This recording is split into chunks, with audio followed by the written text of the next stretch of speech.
Hi, I'm Tony Northrup, and for Chapter 12 of my book, Stunning Digital Photography, I'd like to go over the variety of different ways that you can get extremely close up. I'm going to be using these flowers here on my left as just a sample subject.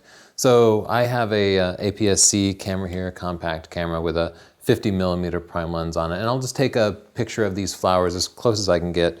So to do that, I'm going to just focus as tight as I can manually, and then I'll move my body in and out until I see that the subject is in focus.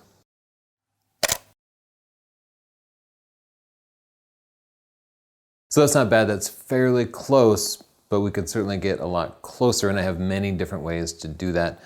The first I'm going to show you are diopters. These are filters that screw onto the front of your lens, and they're fairly inexpensive, so I'll just unwrap these here.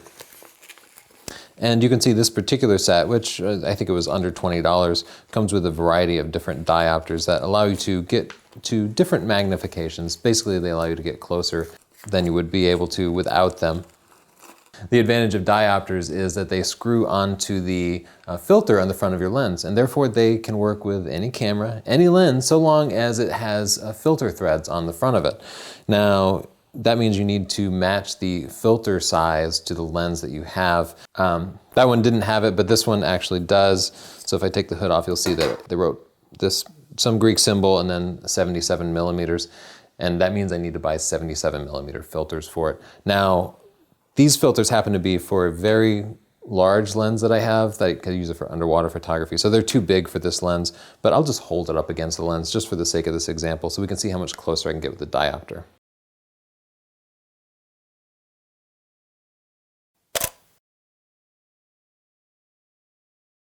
Quite a bit closer, right? Diopters are great, but I actually don't recommend them to most people. You know, they're great because they're fairly inexpensive and they can work with almost any lens, and they allow you to retain automatic focus and you have complete control over your aperture still, but they can reduce image quality. And once you put them on, you can't focus on infinity anymore, and you'll have to actually carry them around with you and screw them on, which can take a little bit of time. So for that reason, it's not necessarily ideal, but they're not bad, and I think they're your least expensive way to get started with macro photography. So let's move on to the next technology. This is a reverse ring, and what it does is it allows you to attach your lens backwards to your camera body. It seems crazy, right? But it works pretty well. So I'm going to take my lens off here and then screw this right onto the front of the lens where the filters go. Now look at that, it looks just like the body mount on the back of the lens. So I can just take this and snap it right into the body there. Very strange, right? Because right now the camera no longer has a connection to the lens itself, but I can still fire the shutter. Sometimes depending on the camera, you'll have to go in and change a setting, because right now the camera won't think that it has a lens attached because nothing's making electrical contact. Most cameras will let you fire, but sometimes you have to change that option. Notice that you do retain the ability to focus, so you can move in and out, and you might need to because it's going to focus very, very closely. But you lose control over the aperture, so you pretty much need to shoot wide open because, of course, there's no electrical contacts. That isn't the case if you go and you buy yourself an old lens. You can buy yourself on eBay, just get yourself a 50mm manual lens with the aperture ring on it, and that will allow you to retain control over the aperture. And it doesn't even matter if it's Canon, Nikon, Olympus, whatever, because you're not matching up to your body, right? So all you need is the right reversing ring, and those reversing rings cost literally like $2. So I'll see how close I can get with this reversing ring on there.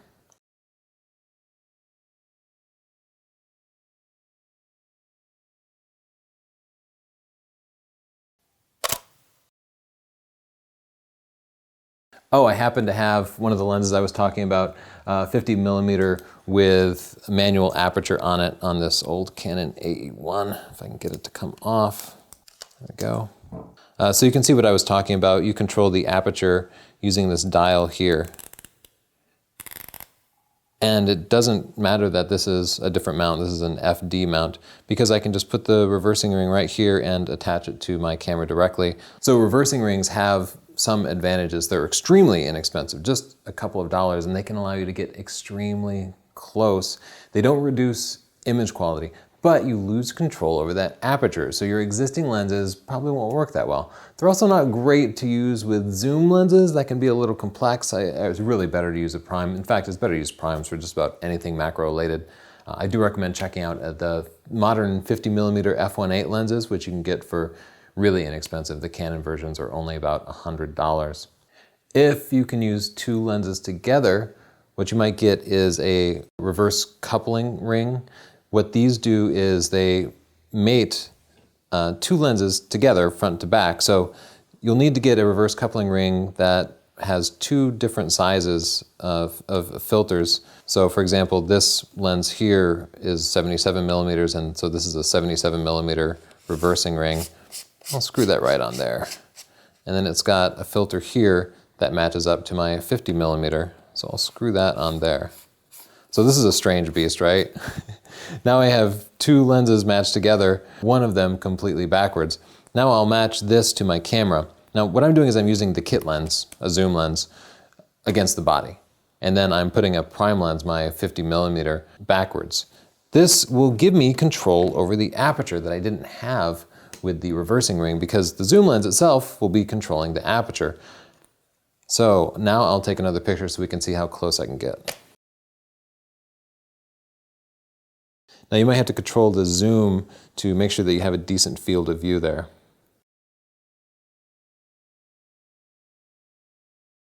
Ooh, that's pretty close. I can't even get too close. I'm pushing against the flower.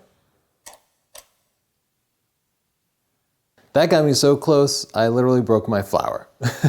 At least in my eye, I could see individual cells and the petals, and you can't really shoot that kind of thing handheld. You'll have to use a tripod for it. So I wasn't really equipped to get that close. But reversing rings like this can get you outrageously close, and you'll have to start using things like tripods and focusing rails, which I'll discuss in just a couple of minutes. You also notice that because I was getting so close, I was able to use a higher f-stop number. I ended up switching to f13. This gave me some more depth of field because the depth of field was just extremely shallow that close. And that's one of the nice factors with reversing rings, is you can go ahead and raise your f-stop number to get some more depth of field. So on to the next thing, which is extension tubes. I'll pop this off. And this is a set of extension tubes. This is a set of 3 different extension tubes. You can see I have a short little extension tube here,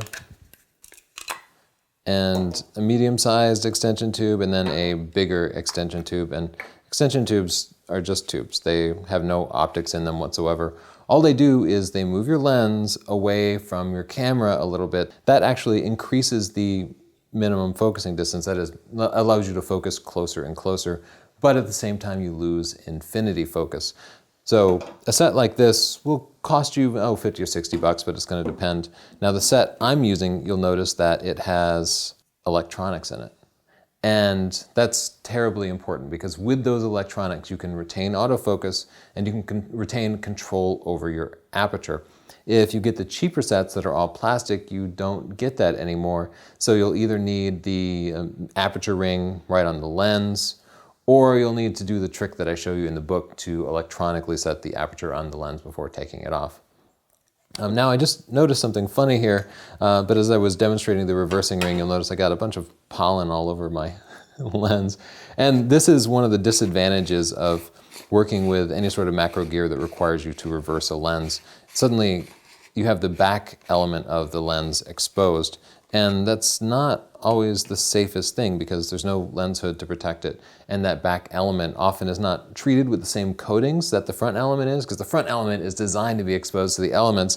The back element, not so much. It can be a little bit delicate, so be careful when you're using a reversing lens. All right, so I'll start with the shortest extension tubes here, because this is what I always recommend, just starting with the shortest set and adding more extension tubes until you get as close as you need to. And I'll put this on my camera, see how close I can get.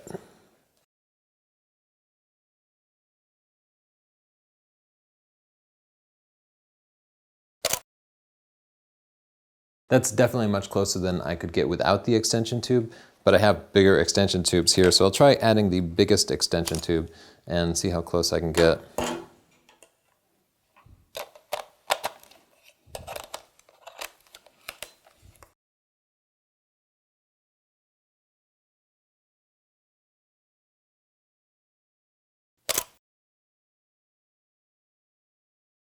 That's much closer, but you can go closer still because you can stack multiple extension tubes. So I'll add in all the extension tubes and see where we can go with it.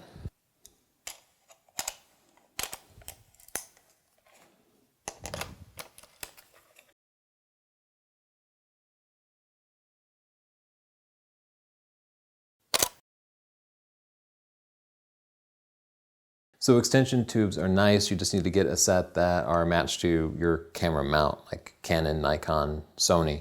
They're a little bit more expensive. You can spend 60 bucks, or if you get a name brand version, you can spend a couple of $100. Definitely get the generic version. The Kinko ones are just fine. Vivitar makes a nice set too. And I definitely recommend getting the versions with electronics. If you're not willing to pony up for the ones that have the electrical contacts, then I'd recommend going with one of the other technologies that I described earlier, like a reversing ring or diopters.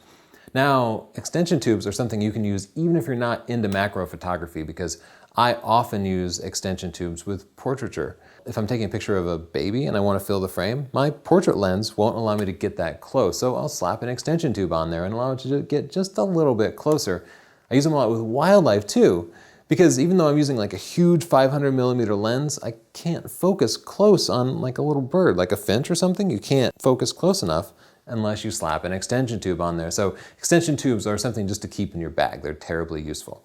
So let's discuss the next technology, which are bellows. Bellows work a lot like an extension tube, except they're completely variable, and they're generally don't have electronics in them. You wouldn't ever want to buy one with electronics in it because it would cost you, they cost like $500 and it's not worth it. But you can get a fabric version like this without the electronics for pretty inexpensive. And just like extension tubes, they just move the lens away from the body. So I'll slap my 50mm back on there. And you can see it's already moved away from the body some. It has a little lock on it, so I'll unlock it and then I can just twist it out like this. All right, see how far I can move that away from the body? Now there's no way I'm going to be able to focus on anything with it. This far out I would be focusing inside the lens somewhere, so I'll just pull it back. But basically, you can get as much extension as you need. So I'll take a quick picture through here. Well, once again, I'm flower breaking close here. And like I said, you can get even closer. There's really no limit. The only limit would be your own skill because it's awfully hard to work that close up, but with enough practice and enough patience, you can definitely do it. The advantages of the bellows are that they're fairly inexpensive and you can dial in as much or as little extension as you want. You know, you don't have to pull the lens off and switch extension tubes. You can just crank it in or out. And if you want like an extension tube and a half, that's possible. There's no specific limits to it. It's a lot bulkier than extension tubes, and you wouldn't want to try to put a big heavy lens on these things. Like the extension tube works fine with my huge 8-pound 500mm lens, but I wouldn't want to attach big heavy lens like that to these bellows. So I'll get these bellows off of here. And I want to make one additional point, just a common point of confusion. As you can see, the bellows, like the extension tubes, don't have any optics whatsoever. People confuse these with teleconverters or tele-extenders. These do have optics, and the difference is that these don't allow you to focus any closer. These make the image bigger. So a faraway bird would be bigger in your frame. Extension tubes bring close subjects even closer. They allow you to focus even closer than you would normally. Teleconverters or tele-extenders bring far away subjects closer, but they don't change your minimum focusing distance. So let's move on to dedicated lenses, and this is where things start to get a little bit expensive. This is a proper macro lens. This is a Sigma 150mm f2.8 macro lens, and this is designed to provide very good magnification without anything extra. And this has a lot of advantages. First, you only have the one thing you need to deal with. You don't need to be dealing with extension tubes or diopters or anything crazy like that. And you can focus down to 1:1. Now, I'd like to make the point that a lot of zoom lenses will claim to be macro, and that is completely meaningless. You can completely ignore it. There's no true macro zoom lens. All proper macro lenses are prime lenses, and you need to look at the magnification. Proper macro lens goes down to 1:1 like this one does. So I'll take some pictures for you.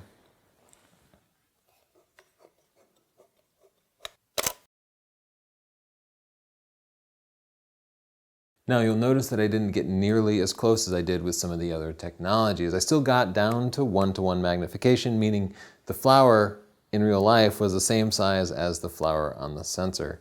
So if a macro lens doesn't get you closer than anything else, why would you want it? Well, there's a lot of convenience. First, it has autofocus, and most of the other technologies wouldn't have worked well with autofocus. Even the extension tubes, which would support autofocus, don't really. It just doesn't work that well with a lens that wasn't designed for macro work. The autofocus on this will actually work. This has a focus limiter on it, in fact, which allows you to limit your focusing from about 1/3 of a meter to 1/2 of a meter, so like 1 foot to 1.5 feet, or 1/2 a meter out to infinity. Yes, you can actually focus on infinity. And with any of these other technologies where you're moving the lens away from the camera body, you lose infinity focus, which means you can't suddenly pull up and take a portrait of somebody or take a picture of a bird in the air. Usually it's not that big of a deal because macro photography is such a deliberate thing that you're planning it out and you're putting your camera on a tripod and such anyway. This also has a proper tripod mount on the lens because you're so often using a tripod with macro photography, and having it on a lens like that allows you to balance the camera a little better. If I were to put the tripod here, it'd be really front heavy and that would shake the tripod around, and that's not steady. And you need everything to be rock solid steady when you're doing macro photography. I'm using a 150mm macro lens, and that's a pretty long focal length for a macro lens. The longer focal length gives me more working distance when I'm photographing living insects, because if I had a 50mm macro lens, it would have to be 3 times closer, and that would scare the bugs, and then they fly away, and then I wouldn't get my picture. So telephoto macro lenses like this at 150mm give you a working distance, and they also give you extremely shallow depth of field, which is a very bad thing. It's a very hard challenge to work with that shallow depth of field when you do macro photography. A shorter focal length, like a 50mm macro lens, will give you far more depth of field at the same magnification, but it requires you to get closer. And for that reason, the shorter focal length macro lenses are only appropriate for still life work, things that you aren't going to spook by getting really close to it. So I have one more macro lens that I want to show you, and this is the very specialized and kind of expensive lens. This is the Canon MPE lens, and Canon is really the only company that makes anything like this. So I'm sorry if you're using some other system. Nobody else makes something quite like this, but it's a dedicated macro lens that focuses from 1:1 magnification to 5:1 magnification. That's right, it doesn't focus any farther than 1:1 magnification. So as close as I was, that's the farthest I can focus. And then it gets closer from there. It seems like a really primitive lens to use because not only does it lack autofocus, but it completely lacks focus of any kind. That's right, you focus by moving the camera forward and back, for example, by using focusing rails. So I'll stick this on the body and take a couple of pictures with it.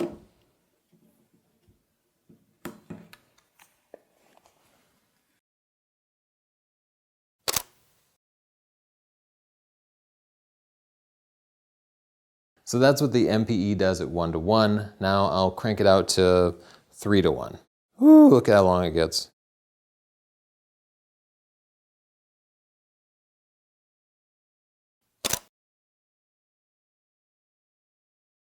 All right, you want me to try 5:1? This is not easy. The farther you get from 1:1, the harder this lens gets to use. And 5:1 is basically unusable. There's a lot of problems with it. The depth of field is unbelievably shallow, and the light loss is extreme. I think you lose about 2 stops of light for every X that you go up. So like from 1X to 2X magnification, you lose basically 75% of your light. So by the time I'm out to 5X, I have almost no light at all, but we'll see this as we look through the viewfinder here. The video will get very grainy because I have to crank the ISO up all the way to 6400, and you can see it's also very dark. But you can see just how close I'm getting, and you'll notice the video is extremely shaky, and that's because you should never try to handhold at 5:1. It's impossible. Nobody can do it. You have to put it on a tripod.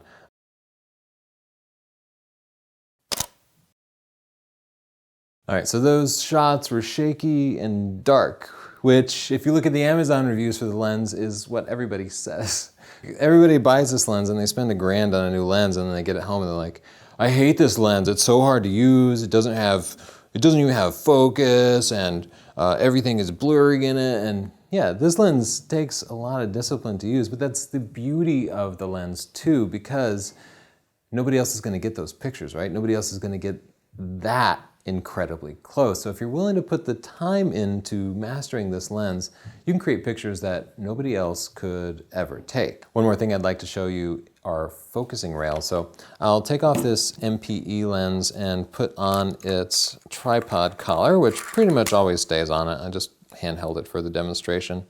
And I'll stick this back on the body. Now these focusing rails attach to a tripod via the bottom there, and then they attach to usually your lens, but you can attach it directly to the camera sometimes. And I'll screw it in as if I were attaching it to a tripod head. There we go. So with it attached, I can now hold on to it as if this were on a tripod. I can now move it from side to side with this dial in very controlled movements. You can see there's even measurements on here, so you can measure exactly how much you're moving it. I can also move it front to back. So this is how you focus at extremely close distances, and that's going to be true whether you're using the MPE or a reversing ring or a coupling ring or whatever it is, because you can't rely on autofocus and you're really not going to be hand holding things like I was trying to demonstrate there. So I really hope you'll experiment with macro photography some, because it doesn't have to be expensive. Start with just that reversing ring. If you go on eBay, you can order reversing rings in any filter sizes, and they should cost you just a couple of bucks. They'll ship them from China, but even with that, the shipping will be pretty inexpensive. You can find more common sizes on sites like Amazon or maybe even at your camera store. After that, if you love it and it takes, you might consider some of the higher end gear. But I hope you'll give it a try, because it just opens up your eyes to this tiny, tiny world around you, and you begin to notice little tiny spiders and little bugs on your flowers, and it's not as creepy as you might think. It can actually be pretty cool.